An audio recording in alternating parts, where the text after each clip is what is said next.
सल्ली अला रसूलिल करीम अम्मा बाद फ़अऊज़ु बिल्लाहि मिनश शैतानिर रजीम बिस्मिल्लाहिर रहमानिर रहीम क़ाल अल्लाहु तबारक तआला फ़िल क़ुरानिल मजीद क़ाल हिया रवादतनी अन नफ्सी व शहिदा शाहिदुम मिन अहलिहा इन काना क़मीसुहु क़ुद्दा मिन क़ुबुली फसदक़ता व हुवा मिनल काज़िबीन व इन काना क़मीसुहु क़ुद्दा मिन दुबुरिन फकज़बत व हुवा मिनस सादिक़ीन सदक़ल्लाहु सदक़ल्लाहुल अज़ीम। रब्बि इश्रह ली सदरी व यस्सिर ली अमरी वहलुल उक़दतम मिन लिसानी यफ़क़हू क़ौली। शहर बुसत के मुअज़्ज़ज़ बुकला, स्टेज पर रौनक अफरोज सीनियर एडवोकेट्स, इस प्रोग्राम के इनेकाद में शुरू से आखिर तक पेश रहने वाले वो तमाम अफराद जो APCR से वाबस्ता है, जमात से वाबस्ता है, कुछ सियासी पार्टियों से वाबस्ता है, उन्होंने इसका इनेकाद किया। मैं शुरू में ही पहले तो अस्सलामु अलैकुम व रहमतुल्लाहि व बरकातुहू और दूसरा उन सब का शुक्रिया अदा करना मैं ज़रूरी समझता हूँ। मैं समझता हूँ कि सैकड़ों किलोमीटर दूर बैठ करके किसी नए शहर में प्रोग्राम करना नेक्स्ट टू इम्पॉसिबल, लेकिन ये आप लोगों की मोहब्बत, खुलूस, लिल्लाहियत, जज्बा, मिल्लत के तई बेदारी, हालात के तई हसासियत, आप लोगों के बेदार मगज, लीडरान की हाजिर दिमागी, दूर अंदेशी इस प्रोग्राम का सबूत। ये मुख्तसर प्रोग्राम, ये बहुत कीमती प्रोग्राम, इसकी अहमियत को समझने की जरूरत है। तीसरी बात, मैंने कुरान मजीद की 2 आयतें पढ़ी, सूरह यूसुफ की 2 आयत है, उसका मैं तर्जुमा रखता हूं और अपने टॉपिक पर आता हूं। आज का टॉपिक है बेगुनाह कैदी और वकीलों की अहमियत। ये टॉपिक है जो पोस्टर पे लिखा है, आपने देखा। इस टॉपिक का इन आयतों से क्या ताल्लुक है वो भी मैं आपको समझा, लेकिन उससे पहले जो फाजिल मुकर्रिरीन ने बातें रखी, मेरे दोस्त आदिल मिर्जा साहब ने इनोसेंस नेटवर्क का तारुफ जामे और मुख्तसर अंदाज में पेश किया। हमारे मोहसिन साहब ने जो अदलिया के रोल पर बहुत मुख्तसर अंदाज में बहुत बातें कह दी। मुख्तसर वक्त में बातें रखना भी एक फन है और शायद उस फन से मैं आ रही हूं। मेरे साथी एडवोकेट शहजाद पठान ने भारत के मौजूदा हालात का मुख्तसर वक्त में आपके सामने बातें रखी। आप देखिए कितने मुख्तसर वक्त में कितनी काम की बातें आ रही, और अब जो है मुझे मौका मिला है, मेरे पास 20 पॉइंट, और मैं कोशिश करूंगा कि अपने दिए हुए वक्त के में वो 20 पॉइंट पर मैं बड़ी सूरत रफ्तारी से बात रखूं। आपको याद होगा कि वकील, जो हमारा टॉपिक है बेगुनाह कैदी और वकला की अहमियत, ये टॉपिक के 2 पार्ट, एक तो वकला की अहमियत की बात है और बेगुनाह कैदी का उससे क्या रब्त है, क्या ताल्लुक है। अल्लाह की एक सिफत है वकील, अल्लाह का एक नाम है वकील। अल्लाह ने इस वकील के नाम पर दुआ सिखाई, और आपको मैं बताऊं कि आज अगर बैतुल मुक़द्दस बचा है, आज अगर गाजा बचा है, आज अगर गाजा के अंदर पूरी दुनिया को आंखें दिखा करके खड़ा है, तो वो दुआ है जिसमें वकील का नाम, वकील का लफ्ज है। हस्बुनल्लाहु व निअमल वकील, आप जानते हैं, आप वकील के नाम की तासीर देखिए, आप वकील के नाम की अजमत देखिए कि अल्लाह ने अपना नाम भी वकील रखा, अपनी जो है क्वालिटी भी जो है वकील रखी। और ये जो वकील का नाम आया है सूरह यूसुफ के अंदर भी इसका जिक्र है, लेकिन वो बिटवीन द लाइन। मैंने जो जो आयतें पढ़ी है, अब उस आयत को पढ़ा, ये पहला पॉइंट है जिस पर मैं बात करूं। कुरान ने कहा, कुरान भी कमाल की किताब है कि मैं जितनी बार पढ़ता हूं नए नए नुक्ते सामने आते, और एक ही सूरह पढ़ता हूं। जब भी लीगल दर्स देने जाता हूं, लीगल बातें करने जाता हूं, एक ही सूरह पढ़ता हूं। अब पूरा कुरान मैंने इस्तेफादा नहीं हासिल किया है इस टॉपिक के लिए, एक ही सूरह पढ़ता हूं, चंद आयतें पढ़ता हूं, नए नए नुक्ते, नए नए रमूज, नए नई बातें अल्लाह ताला जो आश्कारा करता है। कुरान की ये दो आयतें अब तर्जुमा से। यूसुफ ने कहा, नहीं, बल्कि हकीकत यह है कि खुद इसने मुझे फांसने की कोशिश की। उधर ऐन उसी मौके पर उस औरत के खानदान में से एक गवाह ने एक बड़ी माकूल करीने की गवाही पेश कर दी कि अगर यूसुफ का कुर्ता आगे से फटा हो तो ये औरत सच्ची है और वो झूठे है, और अगर उनका कुर्ता पीछे से फटा हुआ है तो ये झूठी और वो सच्ची। मैं पूरा वाक्य नहीं रख रहा हूं, आप साहिब इल्म है, आप जानते हैं पूरा वाक्य, आपने कई बार सुना। अब आप देखिए इस वाक्य के अंदर जो बात कही गई है, एक शख्स ने करीने की गवाही दी। मौलाना मौदूदी ने लिखा है कि वो शख्स कौन था। मौलाना मौदूदी ने लिखा है अपनी तफसीर में, उठा के देख लीजिए, वो शख्स मैजिस्ट्रेट था, जज था। और मैं कहता हूं हर मैजिस्ट्रेट वकील होता है, हर जज वकील होता है। आपकी अजमत, आपकी अहमियत, आपका वकार, आपका मर्तबा। यहूदी साजिशों ने आपके वकार को पस्त करने के लिए इस आयत के हवाले से ये बात कही कि वो जज और मैजिस्ट्रेट नहीं था साहब, वो तो बच्चा था। एक मौजज़ा हो गया और हजरत यूसुफ अलैहिस्सलाम की बेगुनाही साबित हो गई उस वक्त। आप बताइए, इतनी मेहनत से आप केसेस लड़ते हैं, बेगुनाहों को रिहा करवाते हैं, और कोई कह रहे साहब ये तो मौजज़ा था, आपकी क्या उसमें कमाल है, आपका क्या कमाल है, तो आपके दिल पे क्या गुजरे। तो वकीलों की अहमियत को कम करने के लिए यहूदियों ने ये साजिश जो है उस वक्त रची। इसी में जो दूसरा पॉइंट वो है कि वो जो भी शख्स था, मैंने कहा मैजिस्ट्रेट था, जज था, ये मौलाना मौदूदी कह रहे, और उसके बिटवीन द लाइन में ये कह रहा हूं, और शायद यहां बैठे हुए कोई वकील इसकी तरदीद नहीं कर सकते कि हर जज और हर मैजिस्ट्रेट बुनियादी तौर पर वकील होते, बल्कि बाज़ औकात तो जज और मैजिस्ट्रेट बनने के लिए मिनिमम क्राइटेरिया यह है कि 5 साल वकालत करे, प्रैक्टिस करे, तब वो होगा। तो मौजूद समय, मैं पूरा वाक्य नहीं बयान कर रहा, मैं बार बार आपको कह रहा हूं, आपके जहन में पूरा वाक्य ताजा है। और ये जिना बिल जबर का केस है, फोर्सफुली रेप करने का केस। तो उसने क्या शहादत, और एक दूरअंदेश वकील है ना, देखिए वकील जो है ना मल्टी टैलेंटेड होता है, वकील मल्टी डिफेंडर होता है, वकील जो है मल्टी स्टैंड लेने वाला होता है, जो आप लेते हैं माशाल्लाह। उसने एक ही बात की, वो कह सकता था कि देखो औरत के चेहरे पर खरोच के निशान या उसके बाल फटे बाल और उसके लिबास, उसको जरा देखिए, उसने वो बात नहीं।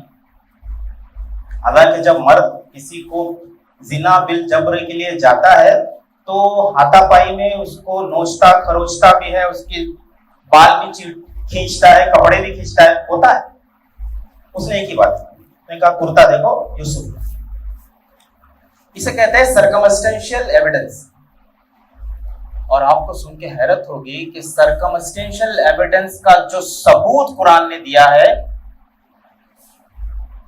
3700 साल से ज्यादा पहले सर्कमस्टेंशियल एविडेंस दुनिया में आ चुका है 3700 साल से ज्यादा अरसे से पहले। हजरत यूसुफ अलैहिस्सलाम का जो पीरियड है वो आज से करीब 3700 साल से ज्यादा अरसे पहले का पीरियड।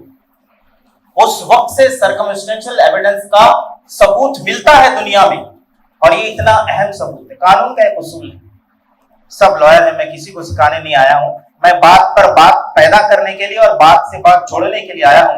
मैं वकील हूं, लेकिन वकील से पहले बेगुनाह कैदी हूं। तो आप मुझे इसलिए सुनिए कि ये वकीलों को नहीं सिखा रहा, इसलिए सुनिए कि वकीलों को बेगुनाह कैदी कुछ सुना रहा है। तो मैं ये अर्ज कर रहा था कि सर्कमस्टेंशियल एविडेंस की अहमियत क्या है, और आई विटनेस तो उससे ज्यादा पावरफुल होता है, लेकिन कानून में आई विटनेस की अहमियत को क्या कहा गया? कानून कहता है इंसान झूठ बोल सकता है, शवाहिद झूठ नहीं बोल। आपने मर्डर होते हुए किसी को देखा, कल बोलेंगे साहब नहीं मर्डर हुआ मेरे सामने। लेकिन आपने किसी को रेप करते हुए देखा, आपने कहा, आप कह सकते साहब मेरे सामने मर्डर नहीं हुआ, इसने रेप नहीं किया। लेकिन आप कुर्ते का क्या करेंगे? आप कुर्ते का क्या करेंगे? कुर्ता आगे से फटा है तो साबित हो जाएगा कौन जानी है, कुर्ता पीछे से फटा है तो साबित हो जाएगा जिना पर कौन उकसा रहा है। अजीज मिस्र की बीवी उकसा रही, इसलिए कुर्ता पीछे से फटा था, आगे से नहीं फटा। एक बात और ये कहने की इस मौके से, मैं पहले पॉइंट पर हूं, जब दूसरा पॉइंट आएगा तो मैं बताऊंगा। अगर आप थक गए, ऊब गए तो बता देना, मैं पॉइंट बंद कर दूं। आपको सुन के हैरत होगी, अकोला में कल 20 में से सिर्फ एक पॉइंट पे बात, सिर्फ एक पॉइंट, वक्त खत्म हो गया था। 19 पॉइंट रह गए, फिर मौका मिलेगा इंशाल्लाह। लेकिन मैं चाह रहा हूं कि सुनिए तो दिल से सुनिए, काम की बातें अगर है तो सुनिए, बिल जब्र नहीं सुनाना है। तो जिना बिल जब्र का केस है, और उसमें यह कहा गया, अच्छा उसने एक और बात कही, उस शाहिद ने यह बात कही कि अगर कुर्ता आगे से फटा है तो ये सच्ची। पहले स्टेट को रखा, क्लेम कौन लगा रहा है, इल्जाम कौन लगा रहा है? इल्जाम लगा रहा है अजीज मिस्री की बीवी लगा रही है, जो कि स्टेट है, पावर है। तो स्टेट की बात मजबूत मानी जाती है, और स्टेट अगर आज किसी पर इल्जाम धरता है तो उसको निगेट करने के लिए, उसको डिनाई करने के लिए जिंदगी बीत जाती। हम पर स्टेट ने एक इल्जाम लगाया, डिनाई करते करते 19 साल कट गए। 19 साल बाद जेल से आए लोग 7-11 केस में। 19 साल झूठ स्टेट ने बताया था ये गुनहगार है, ये ब्लास्ट करने वाले लोग हैं, और हमने कहा नहीं है, 19 साल हमको लगा। तो मैं आपसे अर्ज कर रहा हूं कि यहीं से एक टर्मिनोलॉजी दुनिया में वजूद में आई, उसे कहते हैं प्राइमा फेसिया ट्रूथ। और इस प्राइमा फेसिया ट्रूथ ने क्या क्या गुल खिलाए, आप सुन के हैरत ज़दा हो जाएंगे कि इसी के बतन से एक और टर्मिनोलॉजी निकली कि जब तक के ये साबित ना कर दे कि ये गुनहगार नहीं है, इसको गुनहगार ही माना जाएगा। नेगेटिव सेंस, अभी जो यूएपीए के अंदर सेक्शन 45D आया है, उसने आपके हाथ रोक दिया है, बेल नहीं, जजों के हाथ रोक दिया है। आपके हाथ तो पहले ही काट दिए गए थे, जजों के हाथों पे जंजीर लगा दी है और कहा कि आप बेल नहीं दे सकते। क्यों साहब? जब तक कि ये साबित ना करे कि ये टेररिस्ट नहीं है। और किसी भी सेंस में नेगेटिव चीज को साबित करना जो है पॉसिबल नहीं होता। इनोसेंस अनटिल प्रूवन गिल्टी, ये उसूल है, इसको उल्टा कर दिया गया और कहा गया गिल्टी अनटिल प्रूवन इनोसेंस। तो नेगेटिव चीज बात करने की, तो मैं हजरत यूसुफ अलैहिस्सलाम के इस वाक्य से जो नुक्ते आपको बयान करना चाह रहा था वो मैंने आपके सामने बयान की।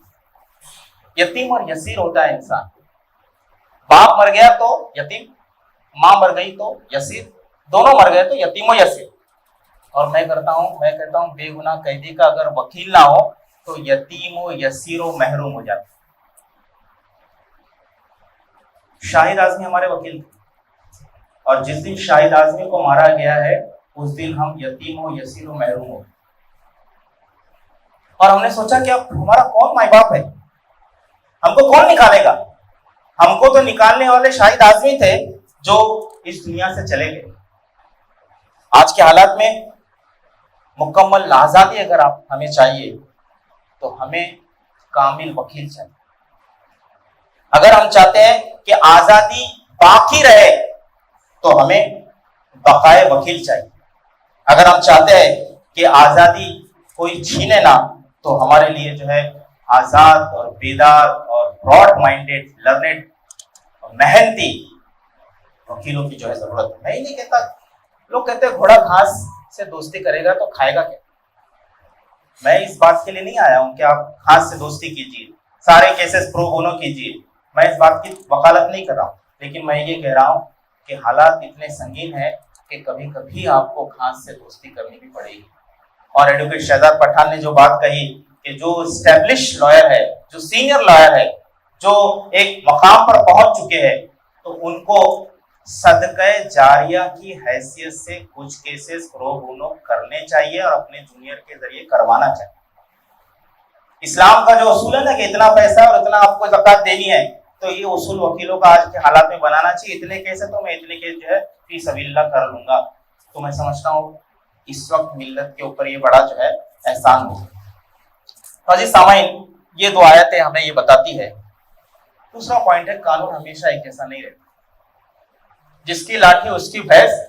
हालात बदलते हैं, कानून बदलता है और तरक्की करता है। और उसके साथ साथ आपने देखा होगा कि अभी इस वक्त हालात ये है कि ग्राउंड ऑफ अरेस्ट के ऊपर बहुत सारे सुप्रीम कोर्ट और हाई कोर्ट के डिसीजंस आए और एक कानून बना।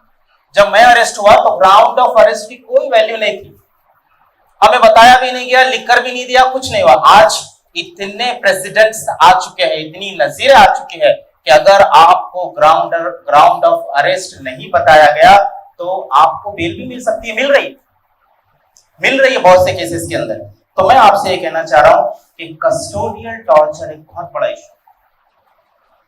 पुलिस डिपार्टमेंट के अंदर कैदी को किस तरह से टॉर्चर किया जाता है, ये बहुत बड़ा जो है इशू है। कई सालों से ये इशू बनाया हुआ है और इस पर हमको और आपको मेहनत करके इस पे भी बहुत सारे जजमेंट्स लाने पड़ेंगे और इस कस्टोडियल टॉर्चर के पूरे सिनेरियो को रिवॉल्व करना पड़ेगा।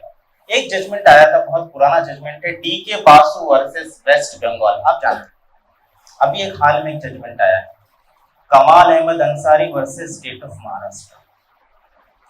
उस जजमेंट में 200 पेजेस टॉर्चर पे लिखे, 250 पैराग्राफ टॉर्चर पे लिखे और जज ने कहा कि टॉर्चर हुआ इस केस में और टॉर्चर की बुनियाद पे कन्फेशनल स्टेटमेंट्स लिया गया है। पुलिस ने क्या किया, स्टेट ने क्या किया, रातों रात सुप्रीम कोर्ट जाके उस जजमेंट के ऊपर स्टे ले। और वो किसी और का केस नहीं था, हमारा ही केस, जो बॉम्बे हाई कोर्ट ने अभी पिछले जुलाई को 21 जुलाई को ये जजमेंट आया और सब लोगों को छोड़ दिया कि ये तो बेगुनाह है, इनको टॉर्चर करके कन्फेशन रिकॉर्ड किया गया और उनको इसमें फंसाया गया था, इन्होंने कोई ब्लास्ट नहीं किया। तो वो जजमेंट, लेकिन आप पढ़ सकते हैं, जजमेंट पर स्टे है एज अ साइटेशन, जजमेंट पर पढ़ने के लिए स्टे नहीं। आप पढ़िए और आपको पढ़ने की वजह से उसमें बहुत सारे नुक्ते मिलेंगे कि किस तरह से पुलिस टॉर्चर करती है और किस तरह से उस टॉर्चर को अदालतों में जो है पेश किया जा सकता है।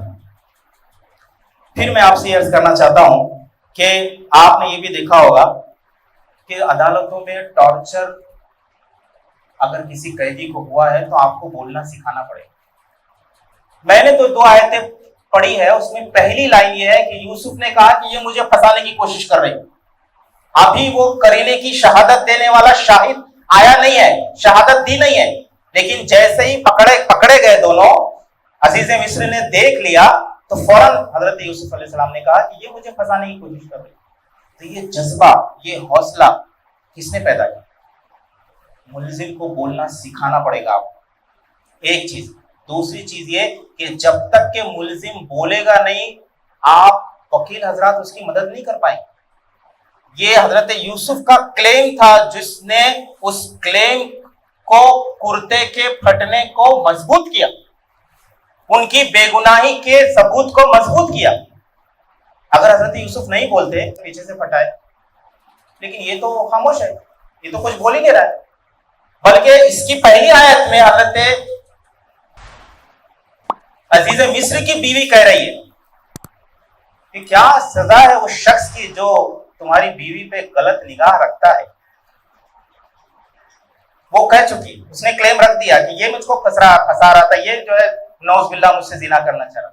और दूसरी आयत में फौरन उन्होंने कहा, तरदीद की, और वो कुर्ते की बात आई है। तो अजीज सामाईन इकराम, मैं और एक बात ये कहना चाहता हूं इस मौके से कि आपको जो कैदी जाते हैं हजरात, आप तो देखिए सालों से प्रैक्टिस कर रहे हैं, कई कैदियों को आप देख चुके, लेकिन कैदी कई सालों से जेल में, कई बार जेल में गिरफ्तार नहीं, वो पहली बार गिरफ्तार होता है, वो पहली बार पुलिस कस्टडी में जाता है, वो पहली बार जुडिशियल कस्टडी में जाता है, वो पहली बार कन्फेशनल स्टेटमेंट रिकॉर्ड करने के प्रोसीजर से गुजरता है। जो जेल कैदी होते हैं ना, जेल पंछी होते, जो ऑफेंडर्स होते हैं, रिपीटेड ऑफेंडर्स होते हैं, वो तो अपना काम करके निकल जाते हैं, लेकिन जो बेगुनाह होते हैं ना, पहली बार जाते हैं। अलग बात है कि पहली बार जाते हैं और सालों साल के लिए चले जाते हैं, बरसहा बरस के लिए चले जाते हैं। तो ऐसे जो है कैदियों को आपकी जो है बहुत जरूरत है, जो कॉम्प्लेक्स जस्टिस सिस्टम है हमारा। और मैं आपसे अर्ज करूं माजरत के साथ, आईपीसी सीआरपीसी को जो इन्होंने बीएनएस और बीएनएसएस के अंदर बदला है, पुरानी क्या नई बोतल में पुरानी शराब डाल दी, इतना ही फर्क है, लेकिन इसकी वजह से और जो है मामला कॉम्प्लेक्स हुए हैं। तो वकील जो है इन कैदियों की मदद करना चाहिए। ज्यादा क्राइम हो रहे हैं और ज्यादा जो है कैदी बन रहे हैं, ज्यादा क्राइम, ज्यादा कैदी, ज्यादा फ्रेम, ज्यादा बेगुनाह। अब आप किसी क्रिमिनल को तो रोक सकते हैं, आप किसी क्रिमिनल को रोक सकते हैं कि भाई क्राइम मत करो, अंदर जाओगे और मामला ये होगा, लेकिन आप किसी पुलिस वाले को फ्रेम करने से नहीं रोक सकते। ये तो पूरा एक सिंडिकेट है, नीचे से ऊपर पूरा सिंडिकेट है कि किस तरह से लोगों को फंसाना है और किस तरह से लोगों को, ओरिजिनल लोगों को निकालना है। पुरोहित का जजमेंट उठा के देख लीजिए, साध्वी प्रज्ञा सिंह ठाकुर का जजमेंट उठा के देख लीजिए, पूरा जो है एक सिंडिकेट है। तो मैं आपसे अर्ज करना चाहता हूं कि हम पुलिस वाले को नहीं समझा सकते, तो हम ऐसे वकीलों को तैयार करें जो इन बेगुनाह कैदियों की मदद करें। इस वक्त जमीयत उलमा बहुत शानदार काम कर रही है, एपीसीआर ब्रिलियंट वर्क कर रही है, इसके अलावा पूरे मुल्क में फर्दन भी लोग काम कर रहे हैं। इनके हाथ मजबूत किए जाने चाहिए। और लेकिन मैं आपसे अर्ज कर रहा हूं, जब नाइंसाफी बढ़ जाएगी तो दो डॉक्टरों से काम नहीं, जब वबा फैल जाती है ना, तो दो डॉक्टर कंट्रोल नहीं कर पाते उसको, वहां तो सिस्टर और कंपाउंडर और वार्ड बॉय भी आ जाते हैं मैदान में, हालांकि उनके पास उतनी डिग्री नहीं हो सकती है, हालांकि वो इस काबिल नहीं हो सकते, लेकिन वो आते हैं। उस वक्त वबा को कंट्रोल करना जरूरी है, उस वक्त इंसानी जान को बचाना जरूरी है। आज हम और आप भारत के उस दौर में रह रहे हैं कि ये पूरा बेगुनाहों को फंसाने की शक्ल, वबाई शक्ल इख्तियार कर चुकी है। आप देखिए सोशल मीडिया के अंदर कांटेक्ट हो रहा है, सोशल मीडिया के अंदर चिट चैट हो रहा है, ये इंस्टाग्राम पे ऐसी बात कर रहा है, वो फला पे ऐसी बात कर रहा है कि नहीं कर रहा, किससे कर रहा पता नहीं, और गिरफ्तार कर लिए जा रहे हैं आईएसआईएस के नाम पर, फला के नाम पर, गवंडी के अंदर, कुर्ला के अंदर, खड़ौली के अंदर, कांदीवली के अंदर और महाराष्ट्र के मुख्तलिफ इलाकों के अंदर एटीएस ने और स्पेशल क्राइम ब्रांच ने दिल्ली की कार्रवाई करके कई 18 साल के, 19 साल के लॉ स्टूडेंट, कॉलेज स्टूडेंट्स, उनको पकड़ के जो है मुख्तलिफ केसेस के अंदर उनको गिरफ्तार करके डाल दिया है। तो ये वबाई मर्ज इख्तियार कर चुका है और इसको जो है कंट्रोल करना बहुत जरूरी है। फिर ये भी आपको समझने की जरूरत है, वकील की जरूरत जो है ना सबसे ज्यादा कब होती है, जब उसे गिरफ्तार नहीं किया गया, माजरत के साथ जब उसे गिरफ्तार किया जाएगा तो लामुहला वकील लगाना पड़ता है और वकील आ भी जाता है। और अगर आप नहीं गए, हम नहीं गए, तो क्या होगा, लीगल एड से वकील मिलेगा। लीगल एड की वकील की हालत इज़ार क्या है, ना पढ़ना आता है ना पढ़ाना आता है। माजरत के साथ हमारे केस में जो पीपी था, मैं किसी पे जो है नुक्ताचीनी नहीं कर रहा, मैं उसूली बात कह रहा हूं, मैं हमारा जो पीपी था और मेरा जो लीगल एड से वकील मिला था, उसका मुकाबला आप समझिए चींटी और हाथी का मुकाबला। वो क्या मेरा दिफा करता, वो क्या मुझे उस केस से जो है बरी करता, वो हाथ जोड़ के मेरे सामने से चला गया। तो मैं आपसे अर्ज करना चाह रहा हूं कि right to counsel, right to defend, आपको वकील, बेगुनाह कैदी को वकील रखने का राइट है, ये मैं समझ रहा हूं, लेकिन ये काम हमें गिरफ्तारी से पहले भी होना चाहिए, गिरफ्तारी के फौरन वक्त में होना चाहिए, पुलिस कस्टडी के फौरन वक्त में होना चाहिए। हमारे वहां एक उसूल है यार, पुलिस कस्टडी है ना, अभी कुछ नहीं होगा, कुछ देखेंगे, जब जेल चले जाएगा तो फिर अब मेरे पास आना बात करेंगे। जुडिशियल कस्टडी हो गई, ठीक है, अभी तो जेल पहुंचा है, थोड़ा सेट होने दो, अभी कुछ नहीं हो सकता। चार्जशीट आएगी तो बता वाला, अभी कुछ नहीं हो सकता। चार्जशीट आ गई, चार्जशीट नहीं आएगी तो हम डिफॉल्ट बिल, ये मालूम है, डिफॉल्ट बिल करवा लेंगे। भाई उन्होंने चार्जशीट डाल दी, चार्जशीट के बाद फिर अब पढ़ेंगे बहुत एविडेंस है, और अब तो कंपटीशन है। अगर एटीएस 5000 पेज की चार्जशीट फाइल कर रही है तो दिल्ली क्राइम ब्रांच जो है 10,000 पेज की, और एनआईए 20,000 पेज। कंपटीशन है। हाईकोर्ट और जजमेंट, हाईकोर्ट और सुप्रीम कोर्ट के जजेस जजमेंट लिखने में कंपटीशन कर रहे, 1000 पेज, 2000 पेज, 4000 पेज। हमारा जजमेंट 2000 पेज, 2000 पेज कौन पढ़ेगा, कौन समझेगा, कौन समझाएगा? तो ये कंपटीशन है। तो अजीज सामाईन इकराम, शाहिद आजमी का वाकया मैं आपको बताता हूं। शाहिद आजमी, किसी भी वकील, किसी भी मुलजिम को अगर पकड़ करके अदालत में पेश किया जाता था, फौरन पहले दिन वो सुबह सुबह पहुंच जाते थे पुलिस और मुलजिम से पहले कोर्ट में, वकालतनामा लेके बैठे। जज आया, पुलिस आई, पुलिस ने मुलजिम को पेश किया, फौरन जाकर उसने जज से परमिशन ली और कहा साइन करो। वो बंदा नया है, उसको समझ में नहीं आ रहा कौन है। शाहिद आजमी कहते थे कि तुम्हारे वालिदैन ने भेजा, जल्दी साइन करो, और साइन करके फिर वो वहां पे सबमिट करते थे, एग्जिबिट नंबर लेते थे और कहते थे साहब मैं उसका डिफेंस लाया, और वो हमारे वहां, मेरा दावा है 100 में से 90 गिरफ्तारियों में पहली हियरिंग पे, पहली पुलिस कस्टडी में कोई वकील पेश नहीं होता, इल्ला माशाअल्लाह। मैं पूरे भारत की बात कर रहा हूं, इल्ला माशाअल्लाह। और उसमें भी ये होता है कि लीगल एड से वकील दिया जाता है, और लीगल एड का वकील कैसे होता है और स्टेट का किस तरह से फेवर करता है, ये आप समझ सकते हैं। तो मैं आपसे अर्ज कर रहा हूं कि कोर्ट के साथ जो है वकील जो है कभी कॉम्प्रोमाइज करने वाला नहीं होता, और वो मुलजिम के हुकूक की जबरदस्त जो है दिफा करता है। वकील ऑफिसर ऑफ द कोर्ट है, वकील असिस्टेंट ऑफ द कोर्ट है, लेकिन साथ ही साथ उसको मुलजिम का भरोसा भी जीतना पड़ेगा। अगर उसको महसूस हुआ कि ये मेरी बात नहीं सुन रहा है, ये जो है मेरे फेवर की बात नहीं कर रहा है, तो वो बड़ी तकलीफ बात हुई। हमने एक जज को नो फेथ का एप्लीकेशन देना चाहिए कि हमको इस जज के सामने केस नहीं चलाना है, दूसरे जज के सामने केस चलाना है, क्योंकि हमें इस पे भरोसा नहीं। वकील ने हमारी सारी बातें सुनी और उन्होंने कहा कि तुम्हारे पॉइंट वैलिड है, तुम ये एप्लीकेशन कर सकते। और जैसे ही हमने नो फेथ का एप्लीकेशन दिया, नो फेथ की चिट्स बताई, उन्होंने विड्रॉ करके वो चले, कहा कि हम नहीं लड़ सकते, क्योंकि इनको इस अदालत पर ही भरोसा नहीं, तो हम क्यों यहाँ पर खड़े। बहरहाल वो केस हमारा दूसरी जगह पर चला गया और वो केस हमारा आगे दूसरे केस के अंदर चलता रहा। इसके बाद जो मैं बात आपके सामने रखने जा रहा हूं वो ये कि वकील को बेगुनाह कैदी अपना खैरखा, अपना दोस्त समझता है और उससे सारी चीजें शेयर। कानून का एक उसूल है कि जो भी बातें वकील और बेगुनाह कैदी या कैदी के दरमियान होती है वो उसके दरमियान प्रिविलेज है, वो उसको शेयर नहीं करेगा, वो किसी को बताएगा नहीं, और वो पूरा जो है उसका डिफेंस करेगा। एक और टर्मिनोलॉजी अभी जो है इवॉल्व होकर आई है, वो है जेल हाउस लॉयर्स, जो बड़े अरसे तक के जेल के अंदर रहते हैं, अंदर पढ़ाई करते हैं, डिग्री लेते हैं या नहीं लेते हैं, बहुत सारी एप्लीकेशंस करते हैं, जजमेंट पढ़ते हैं, जिसके नतीजे में वो जेल हाउस लॉयर्स बन जाते हैं। तो ऐसे कैदियों को हौसला बढ़ाने की जरूरत है, उनको लॉ कराने की जरूरत है। शाहिद आजमी ने जिस दिन हम जेल पहुंचे हैं उस दिन एप्लीकेशन फाइल कर दी हमारे पीठ पीछे कि इनको लॉ पढ़ना है, पहले पूछा घर वालों से कितने ग्रेजुएट है, पता चला 13 में से 8 ग्रेजुएट है। तो कहा कि इनको लॉ पढ़ना है साहब, वो लॉ पढ़ना चाहते हैं सब, ठीक है, परमिशन मिल गया।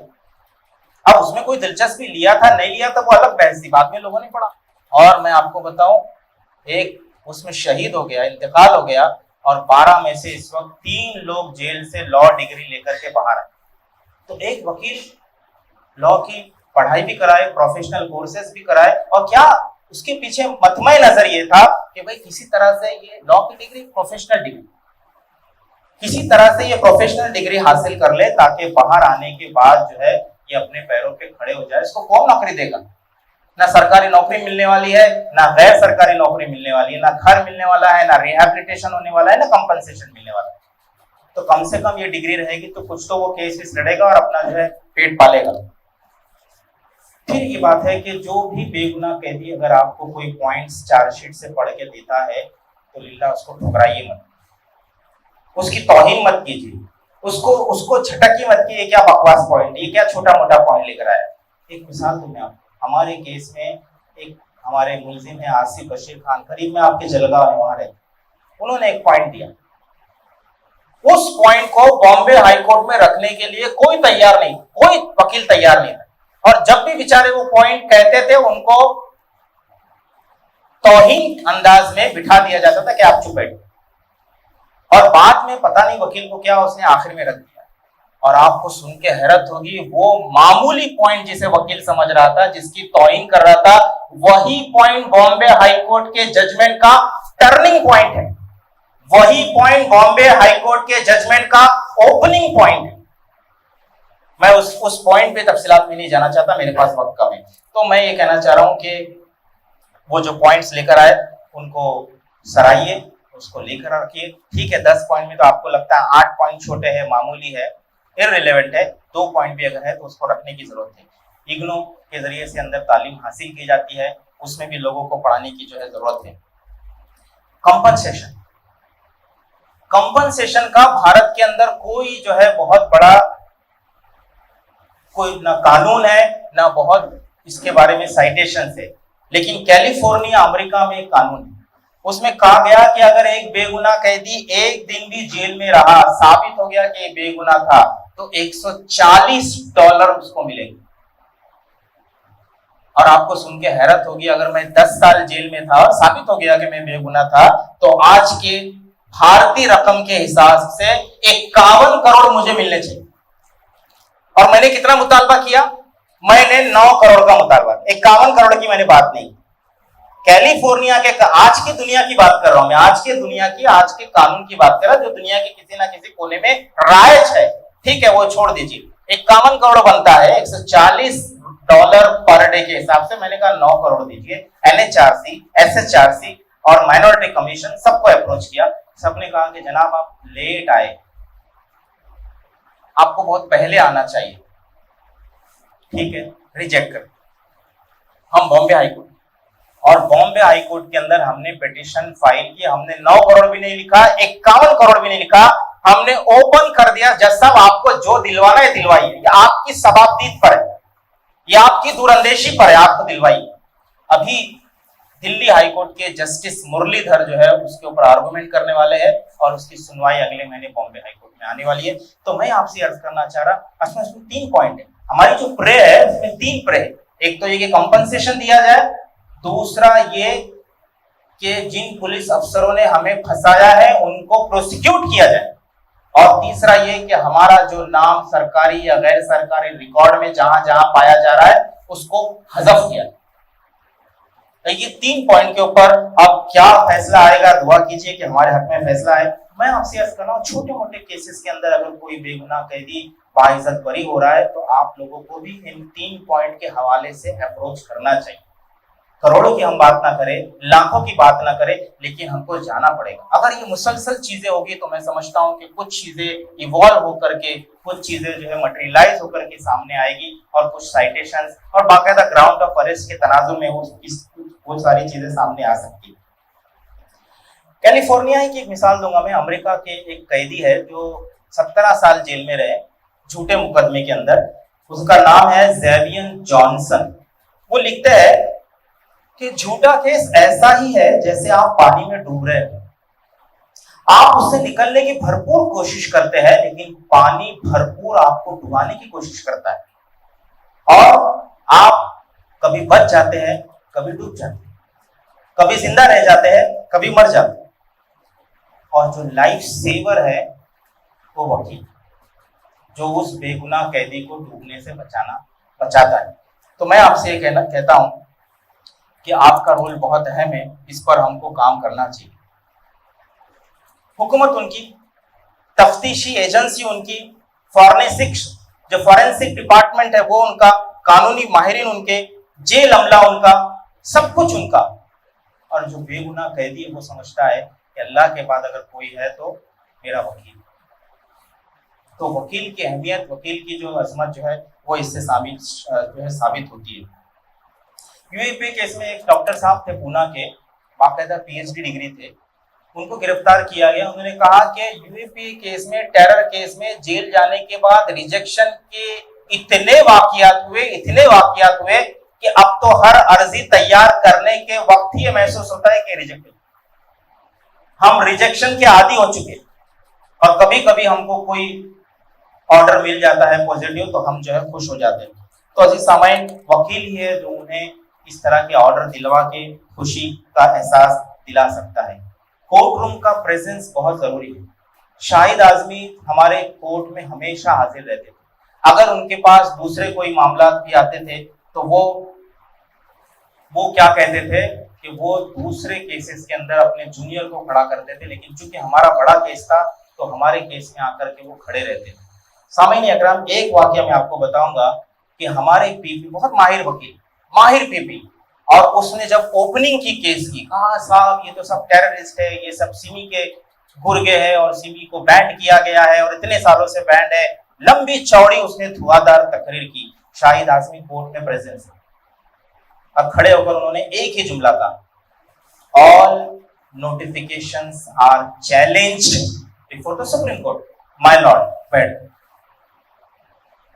यानी जितनी बार सिमी पे बैन लगाया गया, नोटिफिकेशन जारी हुए, ट्रिब्यूनल में मामला जाता है, वहां पे उसको जो है कंफर्म किया जाता है, ट्रिब्यूनल के सारे ऑर्डर पिछले 25 सालों से जो सिमी बैंड है, और 25 सालों में जितनी बार भी, पहले 2-2 साल बाद होता था, अभी 5-5 साल बाद होता है, जितने भी ट्रिब्यूनल्स के कंफर्म ऑर्डर है वो सारे के सारे सुप्रीम कोर्ट के अंदर जो है चैलेंज है। कोई जज सुनने की जरूरत नहीं कर रहा है और उस पर फैसला सुनाने की हिम्मत नहीं कर रहा है। तो मैं आपसे अर्ज कर रहा हूँ, कोर्ट प्रेजेंस जो है बहुत ही जरूरी है। वक्त कम है तो मैं क्विकली 2-3 बातें करके अपनी बात खत्म करूंगा। मेरे सिर्फ आधे पॉइंट हुए हैं, आधे अब भी बाकी। मीडिया का इस्तेमाल हमें करना चाहिए, क्योंकि बेगुनाह केसेस के अंदर मीडिया ट्रायल चला करके आपके केसेस को बदनाम करता है। हम मीडिया से अगर बचने की भी कोशिश करें तब भी बच नहीं सकते, मीडिया ट्रायल चलता है। इस वक्त गोदी मीडिया के होते हुए तो ये मामला और भी गंभीर हो गया है। मैं एक मिसाल दूंगा कि मीडिया का इस्तेमाल करके आप किस तरह से अपने क्लाइंट को बचा सकते हैं। एटीएस ने एक बॉम्ब ब्लास्ट केस में तफ्तीश की। भटकल एक इलाका है, भटकल इलाके से एक मुस्लिम नौजवान को पकड़ के लाए और मीडिया के अंदर उसको प्रोजेक्ट किया कि ये ब्लास्ट का मेन सूत्रधार है और हम इसको जो है तफ्तीश कर रहे हैं, हम इसको गिरफ्तार कर रहे हैं।